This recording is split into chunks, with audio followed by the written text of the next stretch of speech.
To me, well-being is about balancing the physical, the mental and the spiritual health. What gardening does is it helps not only address the physical aspect by the movement and all that we do in the garden by walking up to our terrace, but I've also seen that the act of gardening, countless clients have told us that it gives them a sense of peace, a sense of calm, a sense of joy. Also, they use the word meditative, that it's a meditative activity for them to just be in the garden. So this act of gardening brings about an overall sense of well-being in our lives.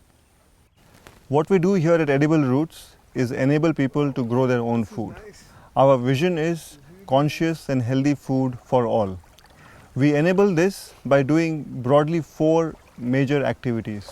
One is around providing services of planning, designing, implementing, executing and maintaining a garden, a food garden in any space where you get sunlight. It could be a rooftop, a balcony, a backyard, a small piece of land within the city or around the city, or even larger land anywhere around wherever you live.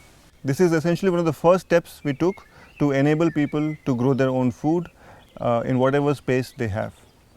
The second thing that we do as an organization is we do a lot of training, workshops, webinars to educate people about the same. And not just about growing food, but all the subjects that relate to sustainability and to growing our food. For example, composting, waste management, how to recycle the water inside their house, how to preserve the food so that it can last longer, and even how to cook a healthier meal, how to choose healthier. So anything to do with sustainability and growing food, we do training, workshops and webinars around that. And not only for adults, but also for children. The third thing that we do is we have created these mini farms in spaces lying vacant around the city. So we take a larger farm space or a larger land space, we subdivide it into small plots of land, we call them farmlets, and people in the city subscribe to these mini farms, the farmlets, on a monthly basis, where we again help them to grow their own food, and whatever grows on their mini farm is theirs to eat. So we are also working with the farmers to connect what they are growing directly to the urban consumers, the farm to fork model. And what this step does is it completes that entire journey of knowing our food. You begin with a kitchen garden where you start growing some of your food requirements. Then you may have a mini farm or your own piece of land nearby where you start growing most of your fresh food requirements. And the final step in that journey is to grow all of our staples as well, our cereals, our pulses, which a farmer is growing for us typically. So when you connect all these 3 elements, essentially we are moving towards 80-90% of our food requirement coming from a known source. When I say coming from a known source, what that means is knowing answers to 3 fundamental questions about our food. Who is growing it? Where is it being grown? And how is it being grown?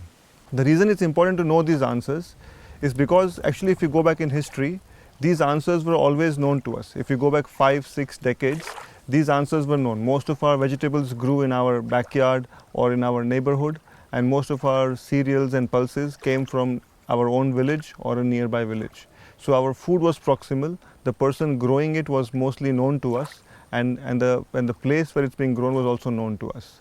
What has happened over time, over the last 5-6 decades, is that this food has gone farther and farther away. And because of this increase in distance, a couple of things have happened. First, that we lost answers to these 3 questions. We don't know anymore where is it being grown, who is growing it, and how is it being grown. But more importantly, what's happening at a very subtle level is that the farmer, the grower, got disconnected with the consumer. And because of this, all these chemicals that we know about today have seeped into our food. Because now the farmer does not have to be conscious about who is going to eat it. For me, it's a de-stressor. For me, it's medicinal. It's been very simple. You know, it's brought me back from the brink of impending death due to lifestyle diseases, heart, blood pressure and all that stuff. So I'm back from the brink. I'm much younger, 25 kilos lighter, and enjoying. Then I come here, I meet the farm hands, and I see their lives. And they live such simple, ordinary lives. And you come, sit down, break bread with them, And then you start realizing what sort of an effort is happening out here to grow that one plant. And then again, in acres and acres, when people grow and you see the amount of effort, and one day you have a hailstorm, everything is gone. So the disappointment, distractions.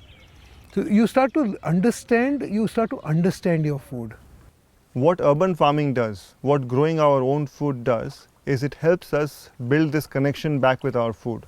The moment you start growing even 4 or 5 pots, what you start knowing is those 3 questions, the answers to those 3 questions for those 5 pots. And that begins a transformation not only on the outside where you are living, but also on the inside. Because now suddenly you're more conscious about what you're going to put in, how you're going to feed the plants, how you take care of them. You'll also be more conscious of the weather because you'll now know the temperature, whether it's more hot or cold or more dry or humid. So suddenly you're more in tune not only with those plants that are growing, but also with the environment. You do this to experience, so the kids like it because in this area there are a lot of birds. You can see they're photographing a lot. Every farm we come, like we found a snake and 2 birds that were trying to scare the snake away because there was a nest here in this tree and there were eggs in the nest and the snake was trying to eat them. So the kids, Prithvi and Adiv, Rashmi's son, like they had a field day that day. We bring other friends around this time. We eat around our farmlet, have a meal. Some days we just come with a flask of tea. So it's I think you would spend that much amount of money going to a mall and doing wasteful things. Instead, this is a great way of spending your weekend. And that touches you personally because there are things you start thinking about. Where does your waste go? What happens to the plastic you generate? And when you grow food on your own, it becomes more visceral. It comes as a visceral response as opposed to what we think is right. So, segregating waste, making sure you never buy a bag, always carry your bags. Our habits and again, behaviors are hard to change, but then when you are so close to where you grow your own food or where your food comes from, it changes the way you think. And for kids, especially ours, they are very young, they just pick this up. They don't know of another life, right? So they don't know of getting plastic bags, for example. When you go to a market, you always carry a bag. It becomes what they see from the beginning. So in the very beginning, when I first came to Delhi to do one of the workshops, one of the participants approached me after the workshop to just ask me whether they can join me and work with me. And I was like, sure, you're most welcome. Although this does not make much money at this point, but you're most welcome to join and we'll go and grow people's gardens. And this is sort of how the team at Edible Roots started forming. Today we are about 25 people who are part of the team. This is the core office team. In addition to this, we have about another 25 people who are on the field, who are on the farms and doing the field work and the farm work. So about 50 of us together are making this vision of ours possible as of today.